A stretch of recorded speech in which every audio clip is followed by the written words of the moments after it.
We were testing out the Normandy, Captain Anderson's new ship, when the distress call came in.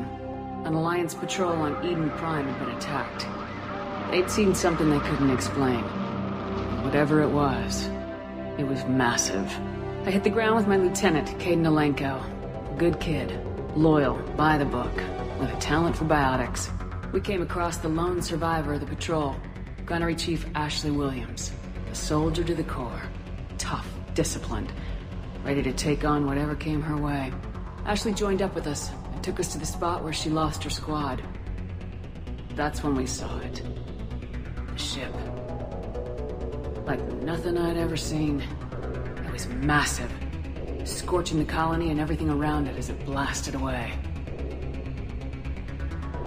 We followed the path of destruction to an artifact, a beacon left by a long-dead race called the Protheans. The colony had dug it up, and whoever attacked them had tried to take it. Lieutenant Alenko made the mistake of getting too close. It hit him with some type of energy. I grabbed him and threw him out of the way. That's when it hit me. Hard. Every muscle in my body went rigid. I couldn't move. Could barely breathe. Everything went black. And then I saw something. A vision. Dream. A nightmare. By the time I woke up, we were halfway to the Citadel on our way to meet the Council. I was expected to explain what I'd seen. Anderson came along. So did Udina, our political representative on the Citadel. With those two heavyweights, it seemed reasonable we could persuade the Council that the ship we'd seen was a potential threat. As was the individual behind the attacks. The main suspect for the Eden Prime massacre was a Turian Spectre named Saren. He'd been seen by one of the survivors from the colony at Eden Prime, and there was some evidence to suggest that the ship was connected to Saren. But even Udina's pointed accusations weren't enough to convince the Council. They just couldn't believe one of their chosen elite Spectres could be guilty of something like that. They needed proof, which meant I needed proof. Fortunately, I wasn't alone in my search. Garrus, another Turian, wanted to help. A top agent for Citadel security. Despite orders from his superiors that he shouldn't get involved, he told me he was suspicious of Saren and he had some useful leads. More importantly, he was willing to share them. That led me to Rex, the biggest, nastiest looking Krogan bounty hunter I'd ever seen. He turned out to be more than just a brute. It was his intel that led us to a fugitive with incriminating evidence on Saren. The fugitive turned out to be an energetic little Quarian named Tali. A tech expert with a knack for hacking, she procured some information on Saren. Evidence that proved Saren was dirty. Tali's evidence proved that Saren was responsible for the massacre on Eden Prime, and the immense warship we'd spotted was in fact Saren's flagship. But it went much further. Saren was trying to find a way to bring back a race of sentient machines from dark space. Machines allegedly responsible for cleansing the galaxy of all organic life. These Reapers were blamed for wiping out all life 50,000 years ago, including the Protheans, and disappearing back through the mass relays to dark space, leaving no trace that they'd ever been. That explained why Saren was after the beacon, and it made some sense out of my visions, but not much else. We couldn't convince the Council that the Reapers were a threat, but they agreed Saren had to be stopped. They stripped him of his Spectre status and gave me the honor of becoming the first human Spectre. My first task? Bring down Saren. Anderson decided to stay behind, giving up his ship, the Normandy. He told me I'd need it more than he would. He also pointed me in a direction. Liara. A Prothean expert, adept in biotics, and maybe most importantly, daughter of Benezia, Saren's top lieutenant. And like most Asari, as beautiful as she is intelligent, and born with a unique ability to meld with other species, Liara was able to help me decipher some of the vision the beacon had given me. Nothing concrete, but it gave me some clues.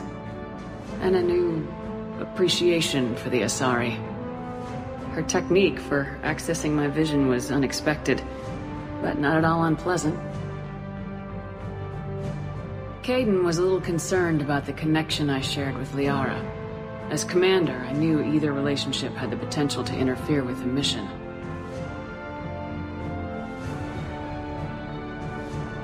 I told Liara about how I felt. Apparently, she felt it too. But we agreed we wouldn't let it get in the way of our mission, finding Saren. Thanks to Liara's help, we had our next lead, Benezia. Saren had taken her to Noveria, where he'd enslaved the queen of a dangerous race of insect-like creatures, the Rachni. He ordered Benezia to use the same technique Liara had used on me to extract information from the Rachni queen. The queen's drones were everywhere, and they were not happy. We had to fight through hundreds of them to get to Benezia. By the time we arrived, Saren was gone, with the information. I tried to reason with Benezia, but Saren had indoctrinated her. He had somehow acquired the ability to control people's actions and wills. Benezia wouldn't surrender, and Liara was forced to watch her mother die in her arms.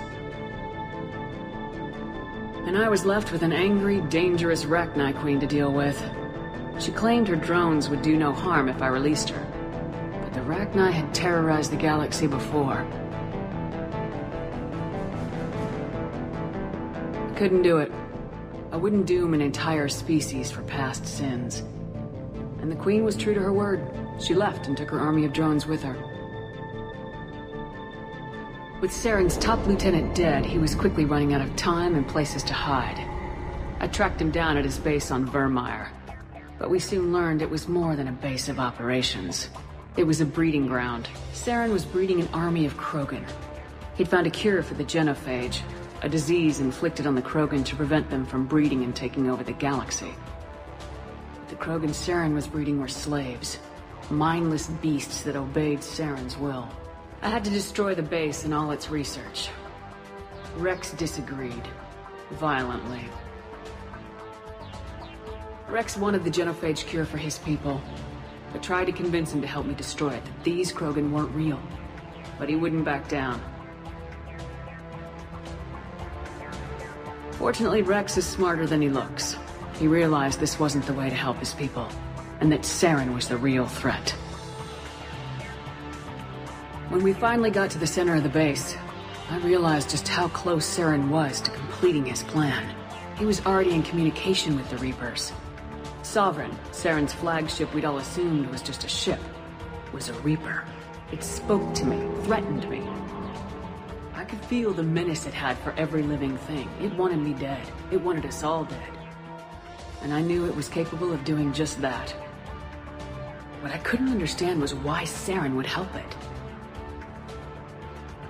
But there was no time to think about it. Sovereign knew where we were. We had to destroy the base and get the hell out. I split my team into 2 squads, sending Ash with one and Kaidan with the other as a distraction. We had a nuke and we planned to use it. Before we could detonate the bomb, Saren showed up. We fought. I stalled him to make time for my team. And in talking to him, I realized the truth. It wasn't Saren who was indoctrinating everyone. It was Sovereign, the Reaper. And Saren was in deeper than all of them. He tried to convince me he was still in control.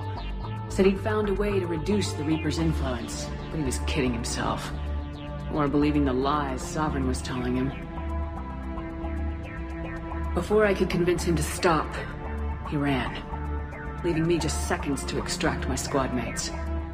I tried, but I wasn't fast enough. I could only save one of them. Kaidan was a good man, and a great soldier. But I had to choose, and I chose Ash. That was the last time Saren would slip away from me. I knew then, the next time we met, one of us would die. With my team mostly intact, we chased Saren and his army to Ilos, a long-lost planet that had once belonged to the Protheans. As we prepared for what we knew would be a desperate fight, I spoke to my crew.